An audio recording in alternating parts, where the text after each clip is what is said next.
하나님 감사합니다. 저희에게 오늘도 주님과 함께 교제할 수 있는 이런 귀한 시간을 허락하여 주심을 감사드립니다. 다시 한번 우리가 이 자리에 모인 것은 우리의 능력과 우리의 계획과 우리의 의지가 아닌 오로지 성령님의 인도하심으로 이끄심을 한 번 더 고백합니다. 우리를 이끄신 그 성령님께 우리가 순종하며 그리고 오로지 그분만이 우리를 지키고 우리를 보살피고 우리의 삶을 이끄신다는 것을 고백하며 이 시간 나아가게 하여 주시옵소서. 감사드렸고 이 모든 말씀 우리 주 예수 그리스도 이름으로 기도했습니다. 아멘.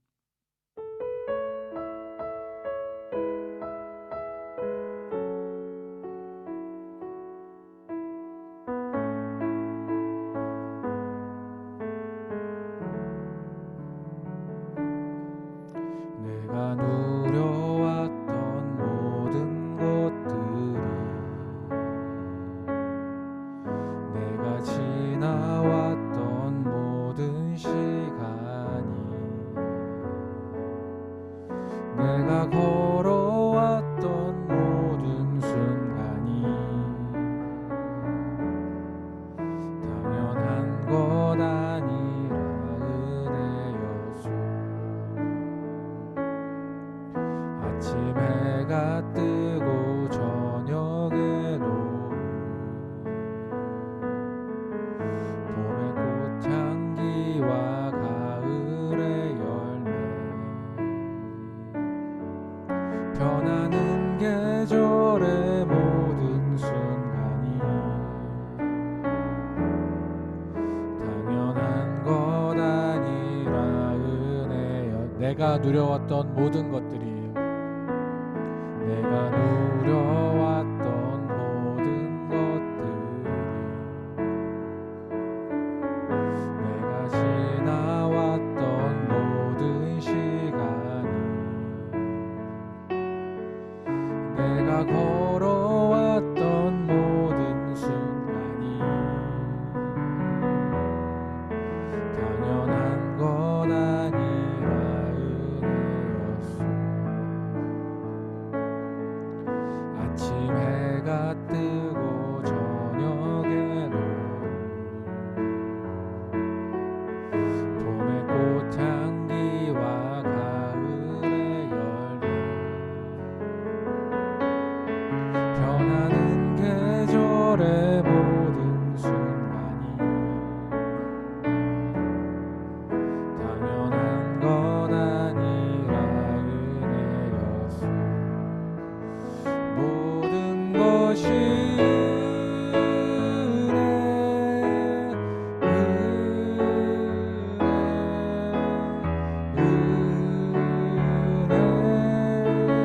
한없는 은혜 내 삶에 당연한 것 하나도 없었던 것은 모든 것이 은혜였소. 모든 것이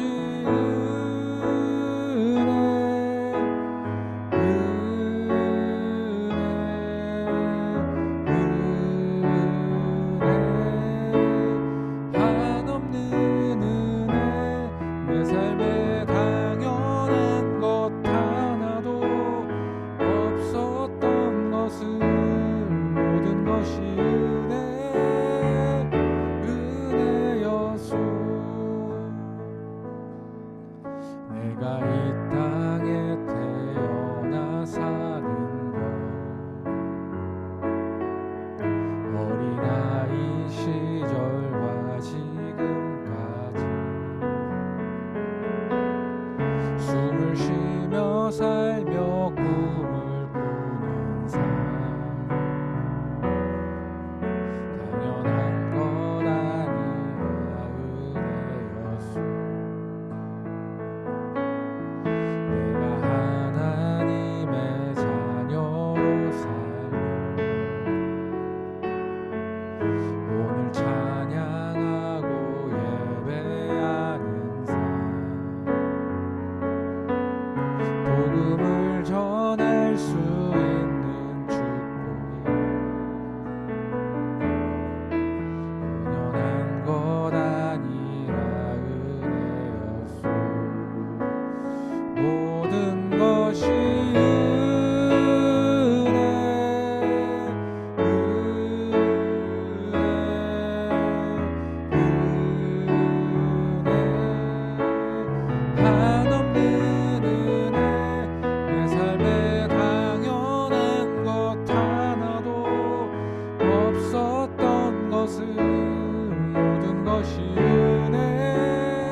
모든 것이 은혜, 모든 것이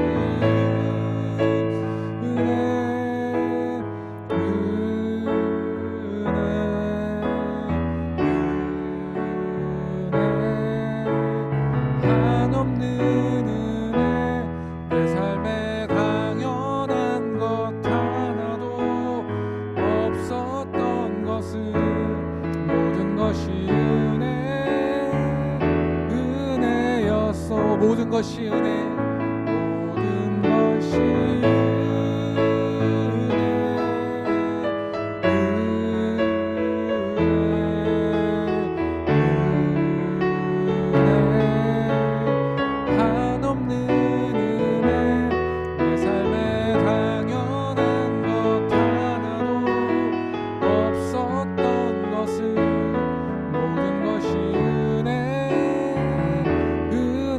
다시 한번 고백하겠습니다. 모든 것이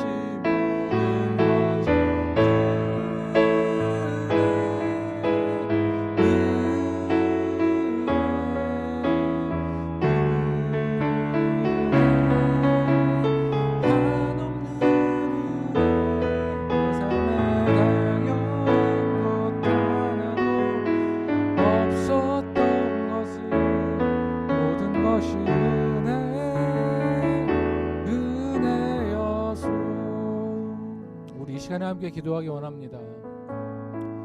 우리의 모든 것이 다 주님의 은혜로부터 왔습니다. 주님께, 그런 주님께 감사드리는 마음에 기도를 드리기 원합니다.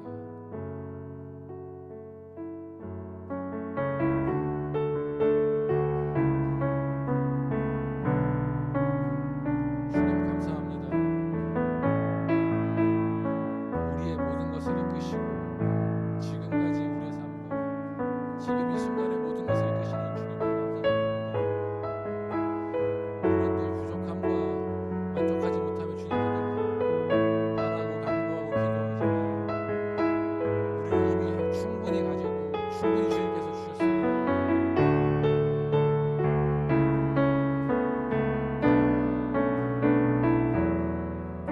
오로지 주님께서 주시는 은혜만으로 우리가 이곳에서 그것에 감사드립니다.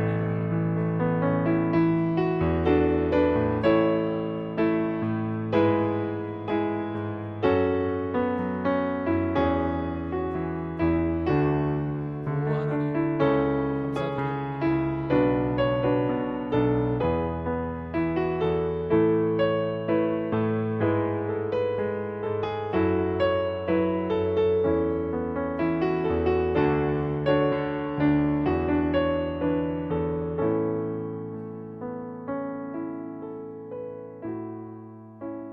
이 모든 감사와 영광 우리 예수님께 홀로 받으시기 원합니다. 예수 그리스도 이름으로 기도했습니다. 아멘.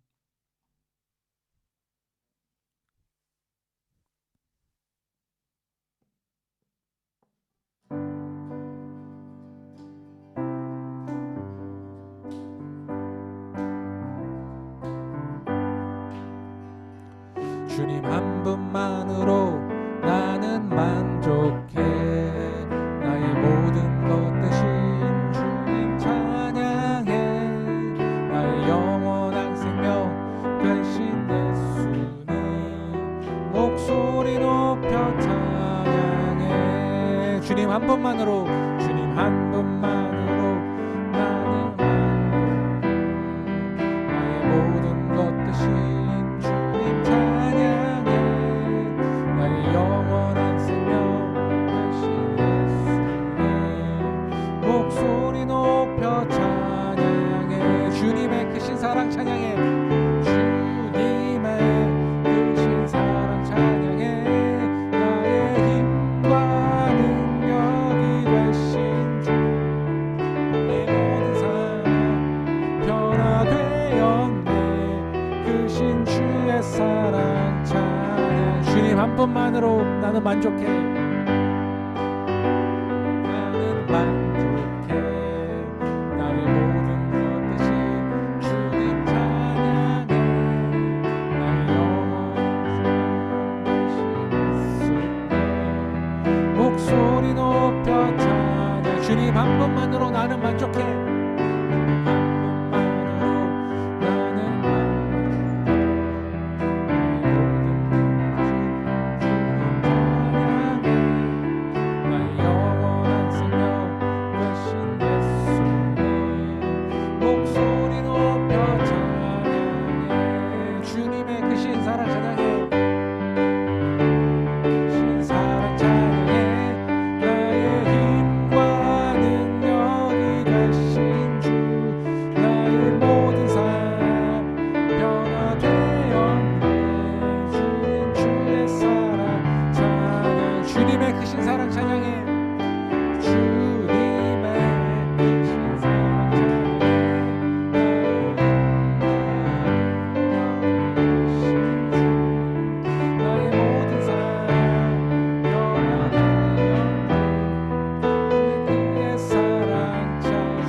모든 삶의 행동 주 안에, 내 모든 삶의 행동 주 안에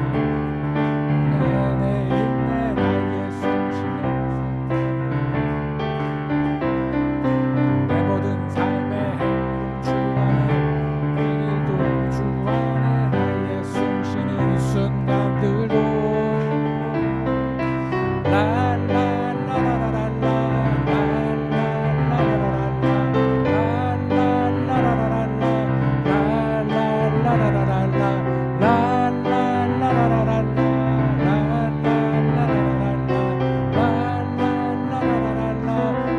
자비와 은혜의 물결, 자비와 은혜의 물결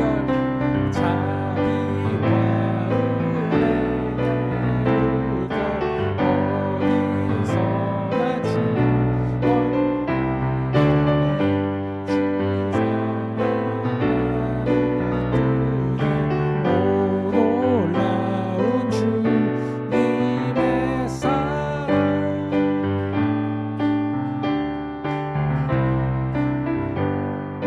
다시 한번 고백하겠습니다. 내 모든 삶의 행동 주 안에, 내 모든 삶의 행동 주 안에 주님 안에 있네 나의 숨쉬는 순간, 내 모든 삶의 걸음 주 안에, 내 길도 주 안에 내 모든 삶의 행동 주 안에 주님 안에 있네. 나의 숨 쉬는 순간도 내 모든 삶의 걸음 내 길도 주 안에 나의 숨 쉬는 순간도 라라라라라라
아니면 살아갈 수가 없네.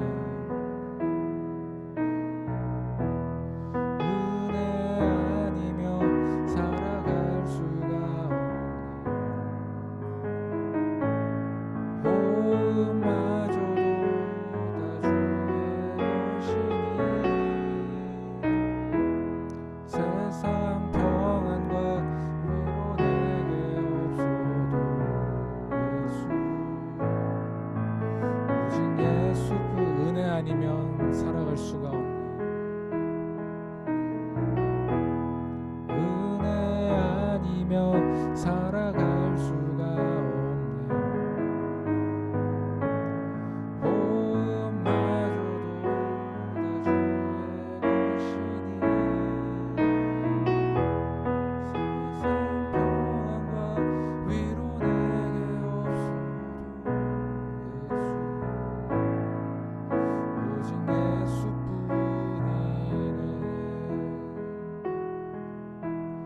그 신기해 왜 다 볼 수도 없고 작은 고난에 지쳐도 주께 묶인 나의 모든 삶 버티고 견디게 하소서.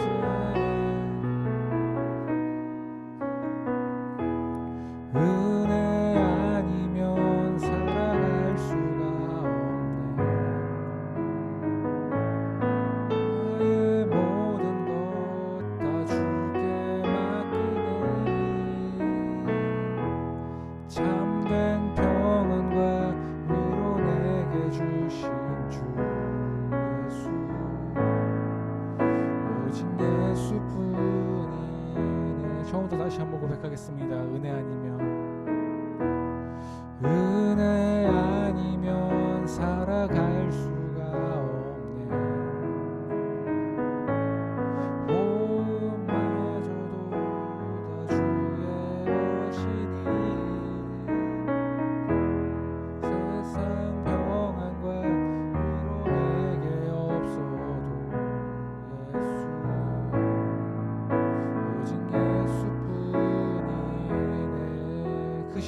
다 볼 수도 없고 그 신계획 다 볼 수도 없고 작은 고난에 지쳐도 주께 묶인 나의 모든 삶 버티고 견디게 하시네. 그 신계획 다 볼 수도 없고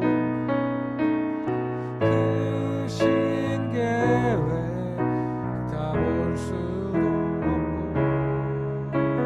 작은 고난에 지쳐도 주께 묶인 나의 모든 삶 버티고 견디게 하시네.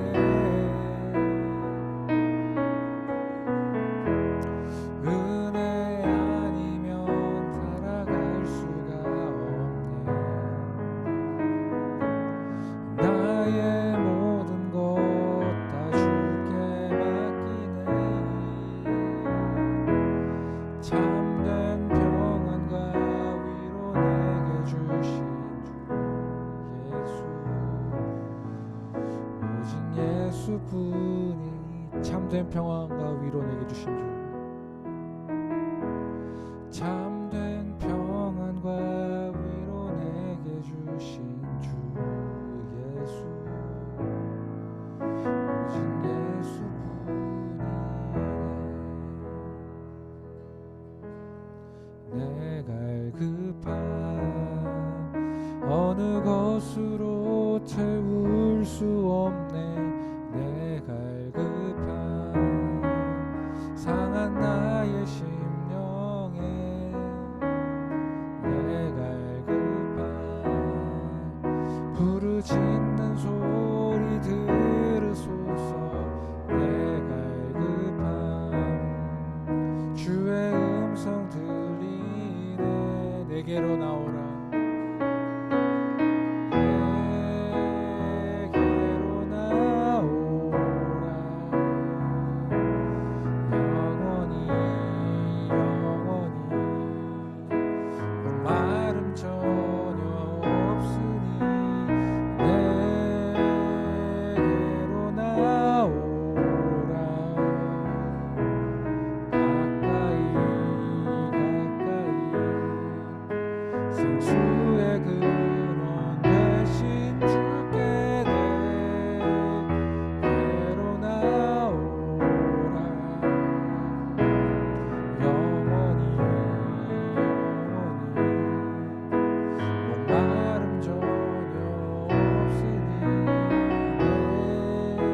내게로 나오라. 가까이 생명의 근원 되신 주께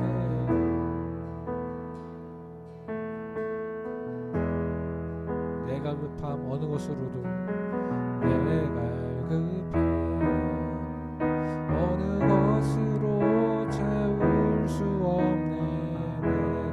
내 갈급함 상한 나의 심령에 내 갈급함 부르짖는 소리 들으소서. 내 갈급함 주의 음성 들리네. 내 갈급함 어느 곳으로도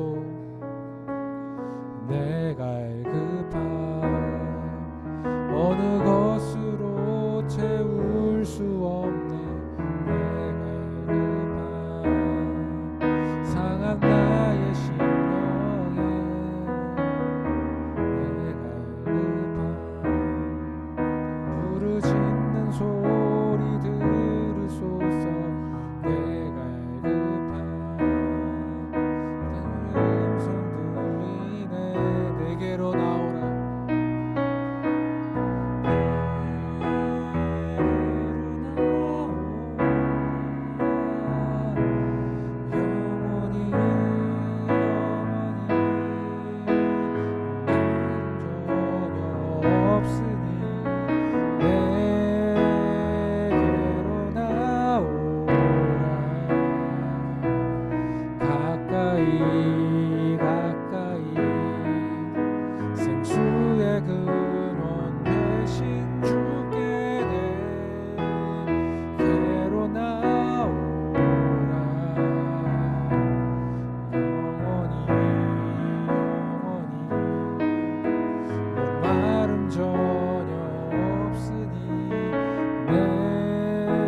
내게로 나오라.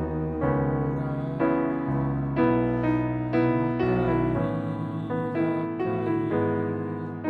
생명의 근원 되신 주께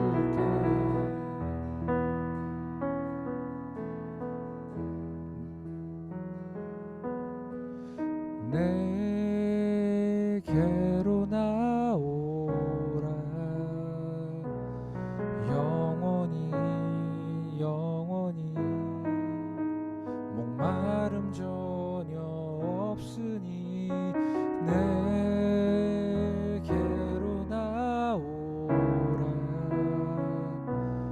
가까이 가까이 생수의 근원 되신 주께 내게로 나오라. 영원히 영원히 목마름 전혀 없으니 내게로 나오라. 가까이 생명의 근원 되신 주께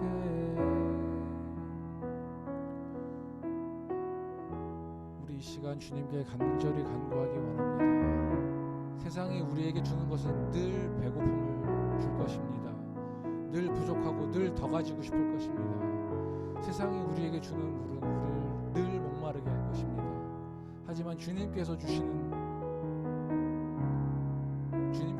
것들은 언제나 우리를 풍족하게 할 것이고 늘 우리에게 부족함이 없을 것이며 늘 우리가 목마르지 않고 늘 우리에게 영원한 것, 그 영원한 생명의 것을 우리에게 주실 것입니다.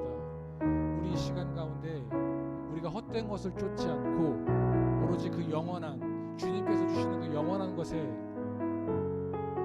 그것으로 우리를 채워달라고 함께 기도하겠습니다.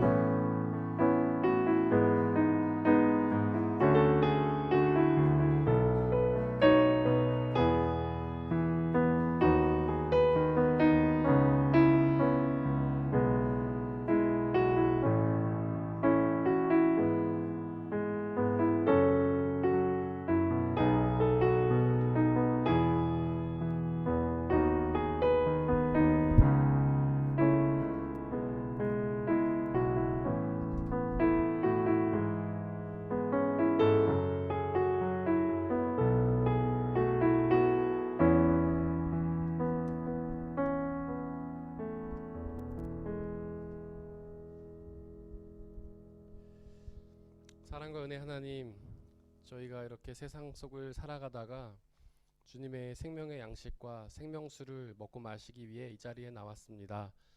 간절히 소망하오니 당신의 말씀이라는 영혼의 생명의 양식과 영원한 생명을 우리에게 허락하여 주시옵소서. 그 말씀을 통해서 우리가 우리의 배고픔을 해결하고 우리의 영적인 갈증을 해결하여 주님 주시는 참된 구원과 기쁨과 자유를 누리게 역사하여 주옵소서. 이 시간에 하나님의 말씀만이 드러나며 말씀을 방해한 모르는 세력들을 물리쳐 주옵소서. 우리 주 예수 그리스도의 이름으로 기도드렸습니다. 아멘. 예수님의 이름으로 여러분들을 환영합니다. 우리 험한 세상을 살아가다가 이렇게 또 금요 집회에 나와서 함께 은혜를 삼은 여러분들에게 성령 하나님의 은혜가 가득하시기를 소망합니다.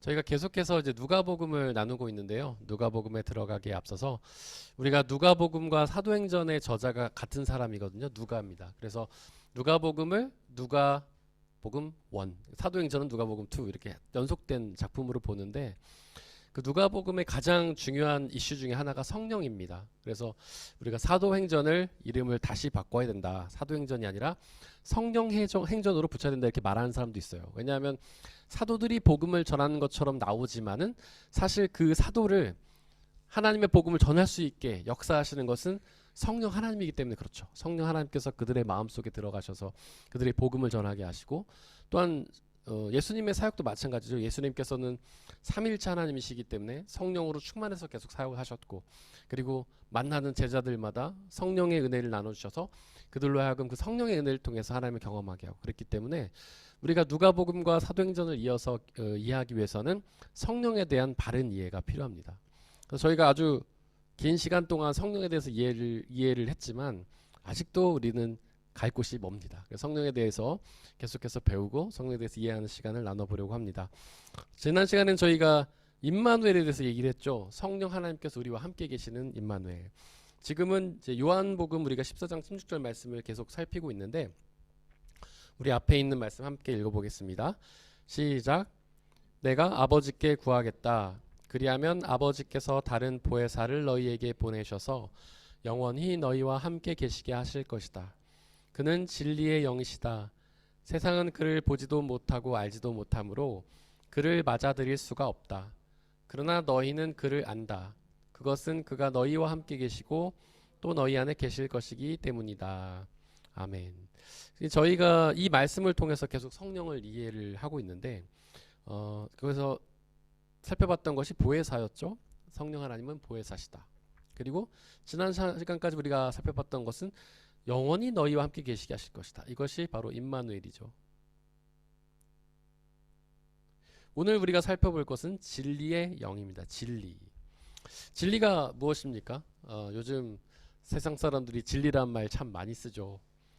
뭔가 이렇게 사람들이 좋아하는 것, 절대적인 그런 인기를 얻고 있는 것, 그 진리라고 표현하는 것 같아요.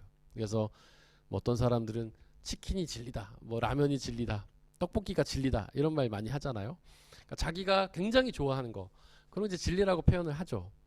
근데 사실 진리라는 말 자체는 그런 뜻은 아니죠. 우리가 가장 좋아하고 모든 사람들이 받아들이고 그런 게 아니잖아요. 그래서 세상 사람들이 말하는 진리는 뭔가 불변하는 사실, 절대적인 사실, 그런 거를 말하는 것 같습니다. 근데 성경이 말하는 진리는 크게 두 가지 의미가 있어요.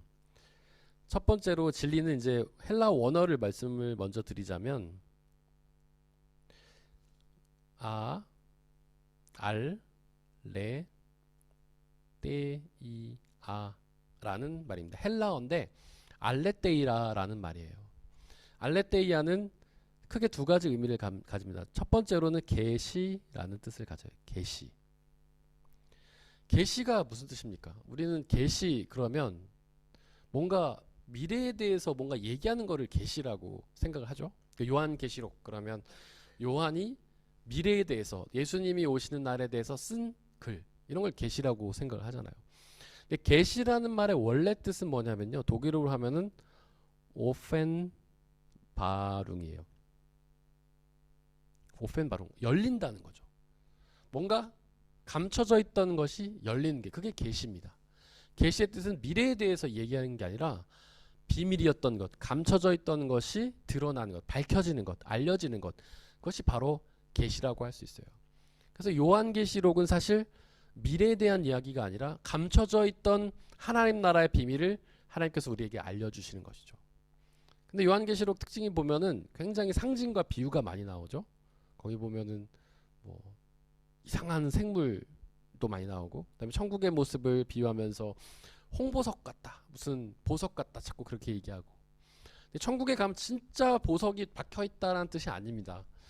여자분들 중에서는, 보석 좋아하시는 분들은 그렇게 천국 가면 여기저기 보석이 있어서 너무 좋다 이렇게 얘기하시는 분들도 계신데, 정말 보석이 있다는 뜻이 아니에요. 그 보석이 빛나고 아름다운 것처럼 하나님 나라가 아름답다는 걸 얘기하는 겁니다. 왜냐하면 하나님 나라의 비밀은 우리가 이 세상에서 경험할 수 없는 곳이거든요. 이 세상의 삶의 방식과도 너무 다르고 이 세상과의 모습과도 너무 달라요. 그래서 비유로만 비밀을 말할 수밖에 없어요. 비유로만 이야기할 수밖에 없어요. 그래서 하나님 나라의 비밀, 우리에게 알려진 것들을 말해준다. 그래서 계시입니다. 우리가 성경에 있는 이야기, 하나님 나라의 이야기를 우리가 신비라고 하죠. 신비라는 말이 무슨 뜻이냐면 신기하고 오묘한 비밀이다. 제가 이제 네이버 사전을 찾아봤습니다. 그랬더니 신기하고 오묘한 비밀 이렇게 써 있더라고요. 신비가. 그리고 특별히 이제 종교적인 비밀을 이야기한다, 그렇게 이제 설명이 붙어 있더라고요. 우리가 하나님 나라의 이야기를 신비라고 하죠. 하나님의 것들을 신비라고 합니다. 그거는 신기하고 오묘한 비밀이에요. 하나님의 것은 다 비밀입니다. 왜 비밀이냐면 우리의 사람들의 비밀은 뭔가요? 이렇게 남한테 얘기하면서 야 절대 남한테 얘기하지 마. 그래서 비밀이죠. 그런데 성경의 신비는 좀 달라요. 그건 뭐냐면 아무리 열심히 이야기를 해도 이해할 수가 없어서 비밀이 된 것입니다. 성경 전체에서 보면 하나님께서 계속 말씀하시죠.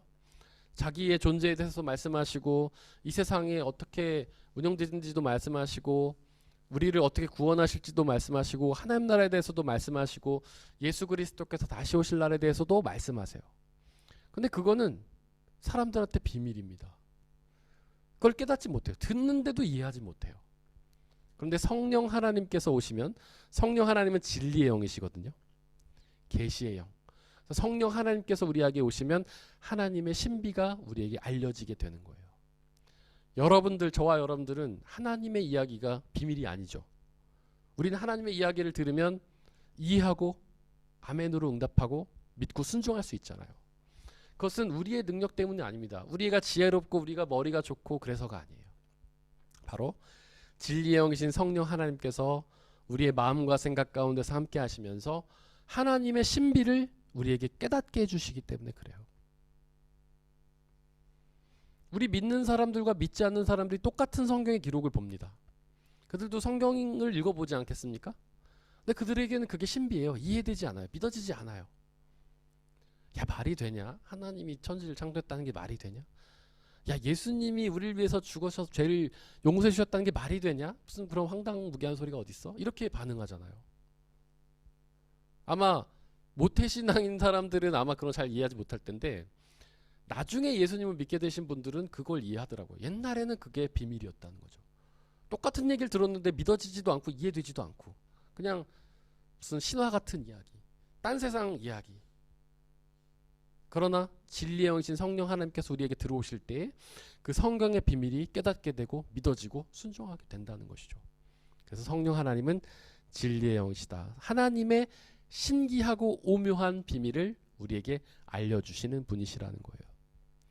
그래서 우리가 이제 열심히 전도를 하지 않습니까? 근데 전도를 해도 이걸 받아들이지 못하는 사람들이 있어요. 근데 그때 우리는 자괴감에 빠지죠. 아, 내가 성경을 잘 설명 못해서 그러나? 그래서 가끔 그런 분들은 이제 저한테 연결해 주시거나 그러면 저도 비슷한 감정을 느껴요. 정말 저도 열심히 나름대로 복음을 막 설명하지만 다 저는 이 정도면 괜찮게 설명한 것 같은데 근데 그분들이 들으면은 이제 깨우뚱 글쎄 뭔 소리인지 잘 모르겠는데요. 이렇게 반응을 한다는 거죠. 그것은 왜냐하면은 하나님의 신비라는 것은 우리가 아무리 화려한 말솜씨를 갖고 얘기한다고 해서 전달할 수 있는 게 아니라는 거죠. 바로 성령 하나님, 진리의 영이신 성령 하나님께서 그들의 마음과 생각에 찾아가셔서 그거를 믿게 해주시고 이해하게 해주셔야 그들이 이해할 수 있다는 겁니다. 그래서 우리는 전도할 때 물론 우리가 화려하다는 보기보다는 좀 복음을 쉽게 설명하려는 노력도 필요하겠죠. 하지만 계속해서 우리는 기도해야 됩니다. 진리의 영이신 성령 하나님, 저분의 마음 가운데 찾아가 주셔서 마음을 두드려 주시고 하나님의 신비, 물론 어눌하고 부족한 저의 입술로 전하는 하나님의 신기한 비밀이지만 성령 하나님께서 역사해 주셔서 그들에게 깨닫게 해주십시오. 그렇게 기도하면서 전해야 된다는 것입니다. 그럼 진리의 영이신 성령 하나님께서 그들에게 찾아가 주시면 이 어렵고 신비한 하나님의 비밀이 그들에게 밝혀지게 된다는 것이죠. 또한 진리라는 것은요, 영원히 변하지 않는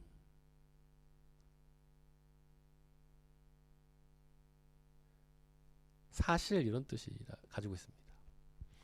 진리는 영원히 변하지 않아야 돼요. 이게 알레테이아라는 말의 뜻이에요. 감춰진 것이 드러난다. 그리고 영원히 변하지 않는다. 성경의 진리의 특징은 영원히 변하지 않아야 됩니다.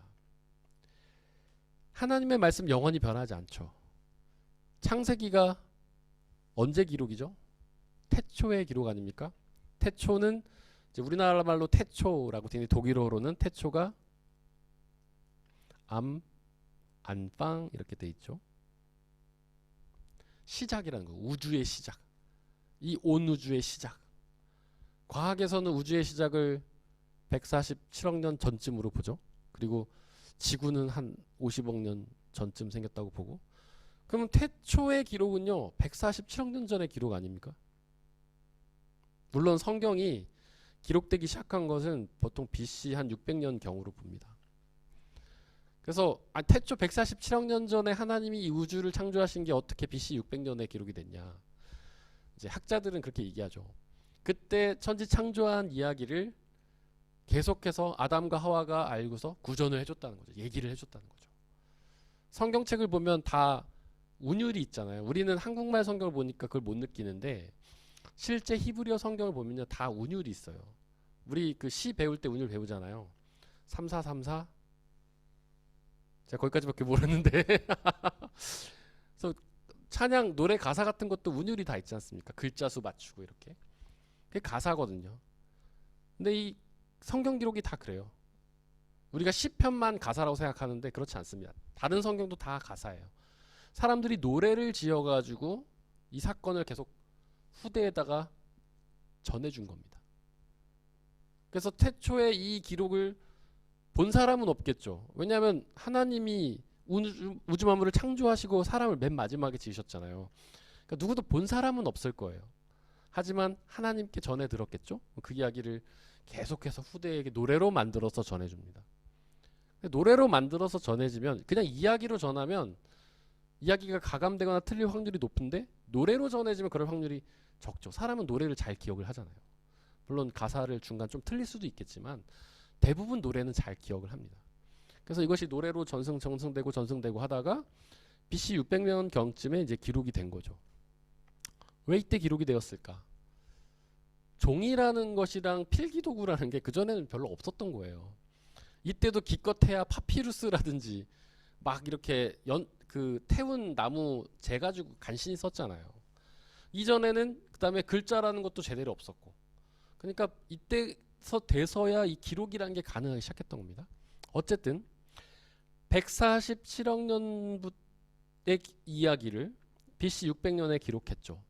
근데 지금 우리가 읽어요. 성경의 기록들 물론 지금 우리가 볼 때는 약간은 문화적인 차이가 있는 것도 좀 있습니다. 일부 다처가 있다든가 뭐 그런 성경의 이야기들이 우리의 문화랑 좀 안 맞긴 해요. 하지만 우리가 읽었을 때 이 성경이 너무 유치하다, 완전 신화 같은 이야기다, 그렇지는 않지 않습니까? 지금 우리가 읽어도 이것은 변함없는 진리로 받아들일 수가 있겠죠. 근데 여러분들 성경의 기록이라는 것이 저를 비롯한 몇몇 신학자들은 그렇게 이야기합니다. 과학이 현재 성경을 입증하고 있다. 저는 그렇게 믿어요. 예를 들자면 빅뱅 이론 같은 게 대표적이라고 할 수 있어요. 빅뱅이 말하는 것은 어쨌든 우주가 시작이 있다는 것을 말하는 거죠. 과학이 우주의 시작을 이야기한 거예요. 제가 이런 얘기 몇 번 드린 적 있었죠.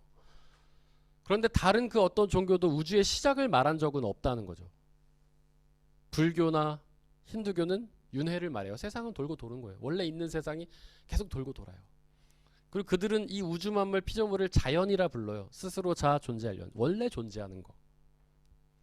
그 어떤 종교도 그 어떤 철학도 우주의 시작을 말하지 않았어요. 근데 오로지 성경만, 그것도 BC 600년, 지금으로부터 약 2700년 전에, 물론 147억 년 전부터 이야기가 오고 갔지만 아주 옛날에 그 누구도 우주의 시작을 말하지 않던 시기에 성경은 우주의 시작을 말했다는 거죠. 당시의 성경의 기록들은 사람들의 비웃음을 샀을 겁니다. 다른 종교에서 공교계 빌비를 제공했을 거예요. 야, 무슨 우주가 시작돼. 이거 원래 있는 거지. 돌고 도는 거지. 윤회하는 거지. 자연이지. 원래 존재하는 거지. 그래서 이 종교를 대하는 많은 사람들은 그 부분을 아마 받아들이지 못했을 거예요. 그런데 과학이 한 빅뱅 이론이 1900년대쯤 나왔나요? 20세기? 네. 20세기에 들어서 성경의 기록이 사실이라는 걸 과학적으로 증명해 버렸잖아요. 성경의 기록은 변하지 않는 사실이라는 거죠. 지금 과학이 성경이 사실이라고 입증도 못하지만 틀렸다고 반증도 못하잖아요. 그렇다는 것은 성경의 진리가 영원히 변하지 않는 진리라는 겁니다. 이 사실은 영원히 갈 거예요. 그래서 성경은 진리이다. 그리고 그 진리를 우리에게 드러내 주신 분은 진리의 영이신 성령이다. 옛날에 중세시대 사람들은요, 지금 과학자들이 발견한 그때 이미 다 알았어요. 옛날 크리스찬들은 과학자들이 지금 이야기하는 거 그때 이미 다 알았어요. 물론 신학자들이 오해한 것도 있어요. 뭐 천동설, 지동설 같은 건 착각을 하기도 했죠. 근데 뭐 성경에는 그런 말이 나와 있지 않으니까 그들이 그냥 추측을 한 거지. 그거는 야, 성경에는 지구가 중심이고 세상이 돌아 이런 말을 써 있진 않잖아요. 그들이 그냥 착각을 한 거지. 그러나 성경의 분명한 기록, 이 세상이 시작되었다라는 거. 그런 것을 봤을 때 성경에 있는 것은 진리다. 태초에 하나님이 천지를 창조하셨다는 것도 진리입니다. 과학자들이 그거를 물론 증명도 못하지만 반증도 못해요. 근데 제가 주로 쓰는 비유 중에 그런 거 있지 않습니까? 그러니까 다른 종교라든지 어떤 사람들은 원래부터 있었다. 우주는 그렇게 얘기하는데 이 세상에 만들지 않고 존재하는 건 없잖아요. 하찮은 종이 한 장도 만들어야지 생길 수가 있잖아요. 제가 들고 있는 이 모든 물건 만들지 않고 생긴 존재는 없잖아요. 제가 돌을 던졌는데 우연히 이 펜이 나왔다 그러면 저보고 다 병원 가라 그러실 거 아니겠어요? 이 세상에 있는 모든 것은 우연히 생긴 게 없습니다. 그런데 이 온 우주 만물이 이렇게 완벽하게 돌아가는 우주 만물이 우연히 생길 수가 있을까요? 지금 과학자들은 이 자연의 아주 일부만을 밝혀내고 있을 뿐이잖아요. 놀라운 자연. 하나님께서 창조하신 이 자연.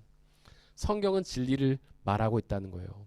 바로 그 진리를 우리에게 전해주고 있다는 겁니다. 세상에는 진리가 없죠. 세상의 모든 것들은 업데이트가 필요합니다. 계속 변화하니까 계속 개발을 시켜줘야 돼요. 연구하시는 우리 이한범 집사님 잘 아시겠지만 뭔가 새로운 학설이 나와도 언젠간 그 학설을 뒤집는 학설이 또 나오지 않습니까? 물리학에서도 마찬가지고 모든 게 다 마찬가지예요. 우리 핸드폰 맨날 업데이트하는데 또 업데이트해야 돼요. 업데이트 나올 때마다 하는 이야기가 있어요.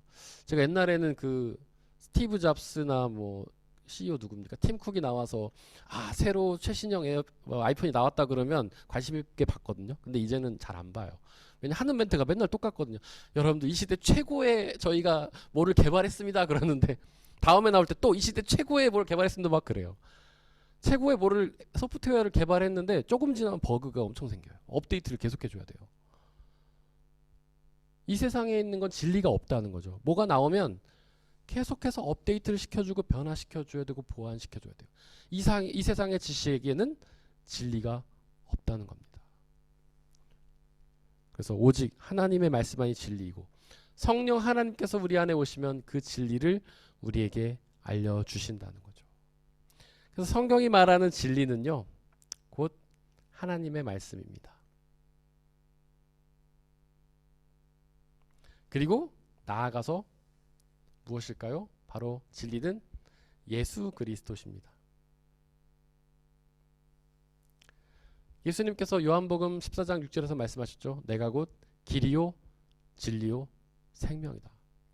그러니까 하나님의 말씀 전체가 다 진리지만 그 진리의 핵심은 바로 예수 그리스도라는 거예요.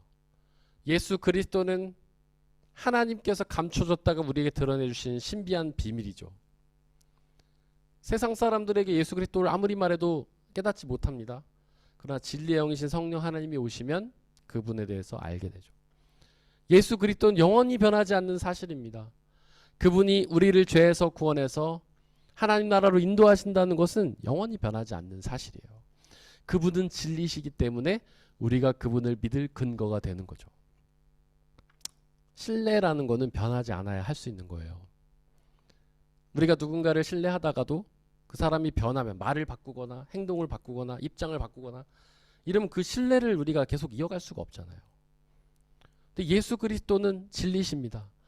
그분이 하신 말씀은 영원히 변하지 않아요. 그분이 내가 너희를 죄에서 구원해서 하나님 나라로 이끄시겠다. 이 말씀은 변하지 않는 거예요. 내가 곧 다시 와서 너희들을 하나님 나라로 이끌어 가겠다. 이 말은 영원히 변하지 않는 진리인 거예요. 그래서 무슨 일이 있어도 지구가 두동강 나도 예수님은 다시 오셔서 우리를 그분의 나라로 인도하실 것입니다. 그러니까 우리는 모든 운명을 우리의 마음과 뜻과 생각을 그 예수 그리스도 앞에 집중해야 되는 거예요. 세상의 것들에게 마음을 쓰면 우리는 배신을 당합니다. 배반을 당해요. 감정이 상하고 힘들어질 수밖에 없습니다. 왜냐하면 세상 것들은 다 변하니까. 우리가 그토록 변하지 않을 거라 믿었던 그것도 변하기 때문에 그렇죠. 세상의 학문, 세상의 진리, 그런 것들이 영원히 변하지 않기 때문에 우리가 기댈 수 있을 거라 생각하지만 그러지 않는다는 거예요. 그것도 언젠가 변하고 우리는 힘들게 된다는 거죠. 이제 요즘 우리나라가 이제 부동산 값이 떨어지잖아요. 근데 제가 이제 경제학 이런 강의들 이렇게 가끔 보는데 경제에도 관심이 있어가지고 경제학자들은 우리나라는 부동산 중심 경제라는 거죠. 부동산을 모든 사람들이 하려고 하고 투자로 그 부동산 시스템을 위해서 모든 은행이라든지 금융권도 다 그것에 집중해서 돌아가고 오로지 집값 대출 뭐 이런 것에 다 금융권에 집중해 있다는 거예요. 근데 지금 그 누구도 전문가 중에 그 누구도 집값이 떨어질 거라 예상한 사람 아무도 없었답니다. 그 문재인 정부에서 그렇게 집값을 낮추려는 정책을 해도 그거 안 먹힌다. 다 그렇게 생각했다는 거예요. 근데 지금 집값이 떨어지고 있잖아요. 근데 지금 그게 무슨 문제까지 이끌어지냐면 우리나라 경제가 이제 부동산 중심 경제이기 때문에 우리나라 전체 경제가 다 흔들리고 있다는 거예요. 집값이 내려가면서 금융권도 흔들리고 사람들 가게도 흔들리고 이게 문제가 되고 있다는 거예요. 얼마 전까지만 해도 사람들은 부동산이 진리라고 생각했습니다. 부동산 투자해야 절대 손해보지 않는다. 지금 비싸지만 사놓으면 언젠가 얘가 돈을 벌어다 준다. 이렇게 생각을 했다는 거죠. 근데 아주 뭐 몇십 년 동안은 그게 맞았어요. 우리나라에서 몇십 년 동안. 근데 지금에서 그게 무너지고 있다는 거죠. 우리가 이 세상에서 뭐 적절한 비유인지는 잘 모르겠지만 진리라고 믿고 기대하는 그 모든 것들은 언젠가 무너진다. 그래서 우리는 그 누구도 믿지 말아야 한다는 거죠. 그 어떤 것도 이 세상의 것들은 믿지 말아야 된다는 거죠. 근데 제가 종종 그런 말 하는데 어떤 사람들이 그 사람의 관계에서 힘들다고 이렇게 상담을 해온 사람들 있잖아요. 그러면 이제 대부분 그런 거예요. 믿었는데 배반당했다. 뭐 이런 얘기를 해요. 그럼 제가 그런 얘기를 해줍니다. 성경에서 예수님이 언제 이웃을 믿으라고 했냐? 사랑하라고 했지. 그 이유는 이웃은 사람은 믿을 만한 대상이 아니기 때문에 그렇다는 거예요. 믿음의 대상이 아니라는 거예요. 우리가 아무리 존경하고 좋아하는 그 사람도 우리의 믿음의 대상은 아니에요. 언젠가 우리를 배반하고 뒤통수를 칠 수도 있다는 거죠. 우리가 뭐 이런 말씀 죄송하지만 한 가족이라도 그럴 수도 있다는 거예요. 심지어 가족일지라도 우리가 믿는 것이 아니라 사랑해야 된다. 믿음과 사랑 엄청난 차이가 있죠. 믿음은 신뢰가 깨지면 그때부터 어려워집니다. 하지만 사랑은 서로 신뢰가 깨져도 계속 이해하고 포용해 줄 수 있는 거예요. 물론 사랑의 신뢰가 기본이긴 하지만 그래서 예수 그리스도께서는 우리에게 서로 믿지 말고 사랑하라고 하셨다. 그 이유는 사람은 진리가 아니기 때문에 그렇다는 거죠. 오직 예수 그리스도만이 진리이고 그 예수 그리스도만 믿고 의지하며 나가야 된다 하는 것입니다. 또한 성경 요한복음 8장 32절에 보면 그런 말씀이 나와 있죠. 진리는 알지리 진리가 너희를 자유케 한다. 진리가 너희를 자유케 한다. 우리는 자유를 굉장히 갈망합니다. 왜냐하면 우리는 뭔가에 구속되어 있는 존재이기 때문에 그래요. 뭔가에 억눌려 있는 존재이기 때문에 그렇습니다. 뭐에 억눌려 있냐면 우리는 죄와 죽음에 억눌려 있어요. 실존주의 철학자 키에르케고르가 말했죠. 우리가 갖고 있는 모든 불안한 감정들, 두려움들은 다 죽음에서 온다. 죽음은 뭐에서 옵니까? 죄에서 오잖아요. 그래서 우리는 죄와 죽음에 눌려 있기 때문에 항상 불안해하고 두렵고 힘들고 뭔가에 억눌려 있는 거예요. 그런데 무엇이 우리를 자유케 하는가? 세상 사람들은 자유를 얻기 위해서 여기저기 쫓아다닙니다. 해방되기 위해서, 죄와 죽음에서 해방되기 위해서 여기저기 쫓아다녀요. 그래서 죽음에서 극복해보기 위해 나름 건강도 생각하고 여러 가지 노력들을 합니다. 명예와 권력을 쌓는 사람도 있어요. 진시황 같은 사람들, 파라오 같은 사람들. 자신이 힘을 쌓고 권력을 쌓고 그러면 영원히 존재할 거라고 생각을 한 거죠. 그러나 결국 그것은 이루어지지 않아요. 이 세상의 것들에서 우리는 자유를 누릴 수가 없습니다. 오로지 어디서만 자유를 누릴 수 있냐면 진리를 통해서만. 하나님의 진리, 영원히 변하지 않는 진리를 통해서만 우리는 자유를 누릴 수가 있죠. 바로 예수 그리스도라는 진리를 통해서만 우리는 자유를 누릴 수가 있습니다. 생각해 보십시오. 이것은 우리는 예수님을 통해 자유를 누린다 이 말씀을 그냥 되게 그냥 레토릭으로 생각해요. 그냥 말이라고 생각을 해요. 실제적으로 잘 느끼지를 못하죠. 근데 예수 그리스도께서 우리 죄를 용서하시잖아요. 예수 그리스도를 믿으면 영원한 생명을 얻잖아요. 예수 그리스도를 믿으면 우리의 죄 용서를 받고 죽음을 극복하고 부활하여 영원한 생명을 누리기 때문에 그 예수 그리스도를 믿는 사람은 죄와 죽음에서 해방될 수 있는 거예요. 그래서 우리가 불안함을 느끼는 이유는 그 근원을 들어가 보면 전부 다 죄와 죽음 때문이에요. 우리가 사업이 힘들면 왜 불안하냐?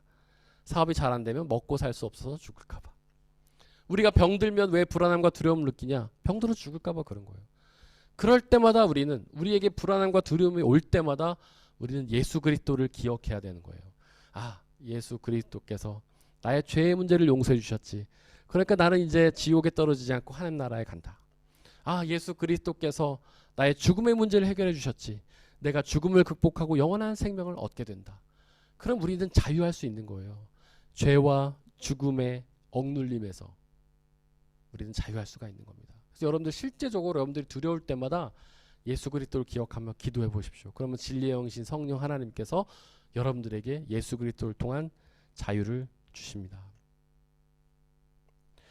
또한 사람들이 자유하지 못하는 이유는요. 첫 번째는 죄와 죽음 때문이고 사람들이 노력주의, 성과주의에 빠져있기 때문에 그래요. 내 힘으로 뭔가 이루어야 된다고 자꾸 생각을 하죠. 이 세상의 모든 사람들은 다 노력하죠. 왜요? 성과를 얻기 위해서 노력합니다. 공부를 열심히 해요. 좋은 점수를 얻기 위해서죠. 일을 열심히 해요. 좋은 돈도 벌고 좋은 명예도 쌓고 권력도 얻기 위해서 일도 열심히 하죠. 모든 것은 노력주의, 성과주의예요. 그런데 이런 노력주의, 성과주의가 우리를 억누릅니다. 왜냐하면 우리의 모든 노력이 다 좋은 성과를 냅니까? 그렇지 않죠. 우리가 열심히 일한다고 해서 다 돈을 잘 버나요? 그렇지 않죠. 열심히 연구한다고 해서 항상 좋은 결과가 나옵니까? 그렇지 않죠. 제가 설교 열심히 한다고 모든 성도들이 다 은혜 받고 교회가 날로 부흥하나요? 그렇지 않는단 말이에요. 열심히 가르친다고 해서 학생들이 다 알아듣나요? 그렇지도 않잖아요. 우리의 노력과 성과는 항상, 그러니까 우리의 노력은 항상 좋은 성과를 맺지 못하기 때문에 우리는 아무리 노력하고 성과를 해도 뭔가에 억눌려 있어요. 열심히 노력하는데 내가 원하는 만큼 성과가 오지 못하니까 항상 두렵고 불안하고 짜증이 나고 슬프고 고통스러운 거예요. 바로 이런 노력과 성과주의에서 벗어나는 것이 우리가 자유해지는 길입니다. 그런데 복음이 바로 그 일을 해준다는 거예요. 복음은, 예수 그리스도의 복음은 은혜입니다. 거저 주시는 선물이에요.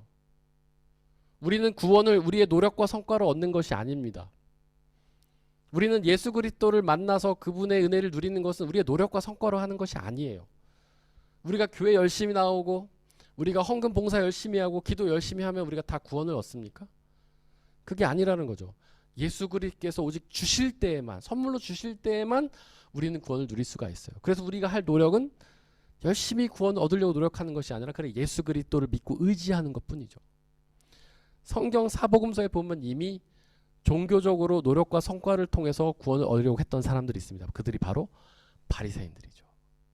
그들은 계속해서 겉으로는 외식적으로 열심히 종교 생활을 했지만 마음속엔 참된 믿음이 없었어요. 그래서 예수 그리스도라는 구원자가 오셨지만 그분을 외면해 버렸죠. 그리고 예수님께 책망을 받습니다. 이런 외식하는 자들아, 이런 회칠한 무덤, 겉으로는 아름답게 페인트를 칠했지만 속에는 시체가 들어있는 무덤이라는 평가를 들은 것이죠. 그래서 우리는 오직 진리가 우리를 자유롭게 하는 것이에요. 예수 그리스도께서 우리를 자유롭게 하는 겁니다. 우리가 뭔가 노력하고 성과를 해서 자유를 얻는 것이 아니라 예수 그리스도, 진리 대신 예수 그리스도를 믿고 의지할 때에 그분이 주시는 자유를 누릴 수가 있습니다. 그래서 혹시 우리가 아직 자유하지 못하다면, 뭔가에 억눌려 있다면, 뭔가 두려움과 불안을 느끼고 있다면, 고통과 아픔을 느끼고 있다면 우리는 오직 진리이신 예수 그리스도 앞에 온전히 나가야 됩니다. 그분을 온전히 믿고 의지하고 그분으로 가슴을 채워야 돼요. 그러면 그분이 주시는 자유를 받아들이게 될 것입니다. 우리 함께 찬양하면서 기도하겠습니다.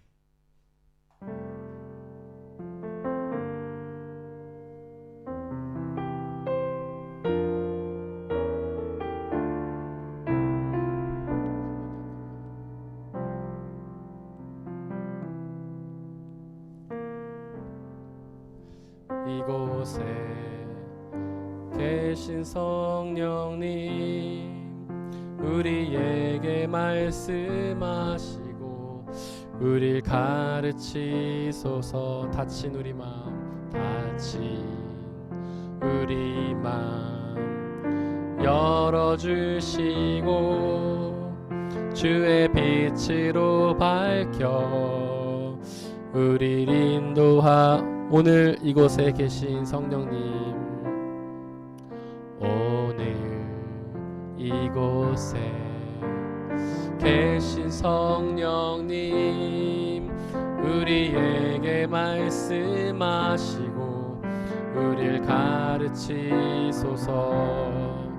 다친 우리 마음 열어주시고 주의 빛으로 밝혀 우릴 인도하소서. 주님보다 앞서지 않고 주님보다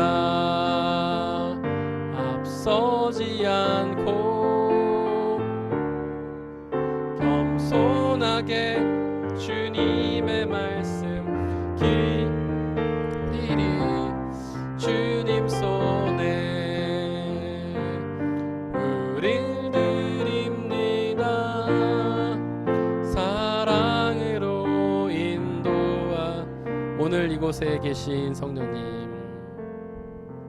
오늘 이곳에 계신 성령님 우리에게 말씀하시고 우릴 가르치소서. 다친 우리 마음 열어주시고 주의 빛으로 밝혀 우릴 인도하소서.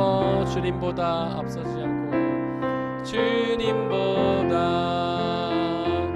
앞서지 않고 겸손하게 주님의 말씀 기다리리 주님 손에 우릴 드립니다.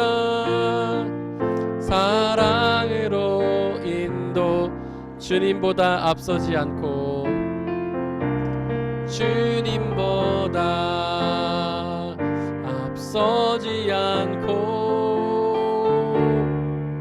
겸손하게 주님의 말씀 기다리리 주님 손에 우릴 드립니다. 사랑으로 인도하소. 이 시간 함께 기도하기를 원합니다.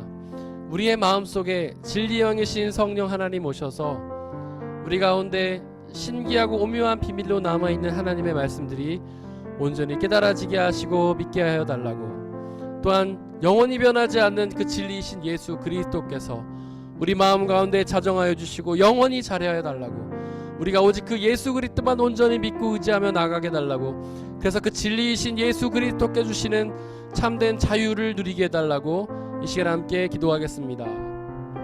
성령 하나님, 시간 간절히 기도합니다. 진리 영이신 성령님 우리 마음 가운데 찾아와 주시옵소서.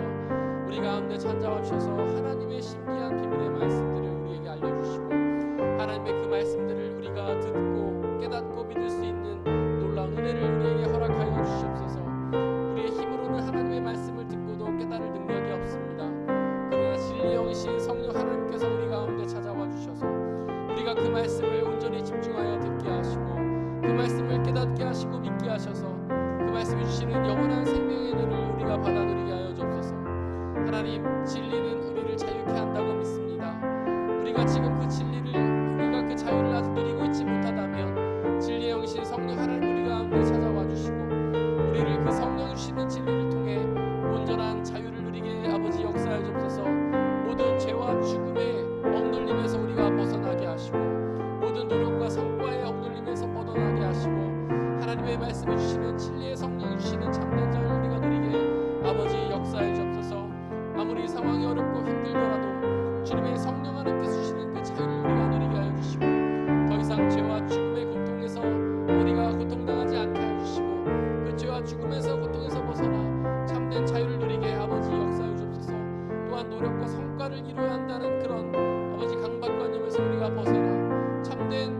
주님의 은혜만을 기억하며 믿음만을 의지하며 나아가는 올바른 아버지 자유를 누릴 수 있게 역사해 주시고 내려 주시고 성령 충만 역사해 주옵소서.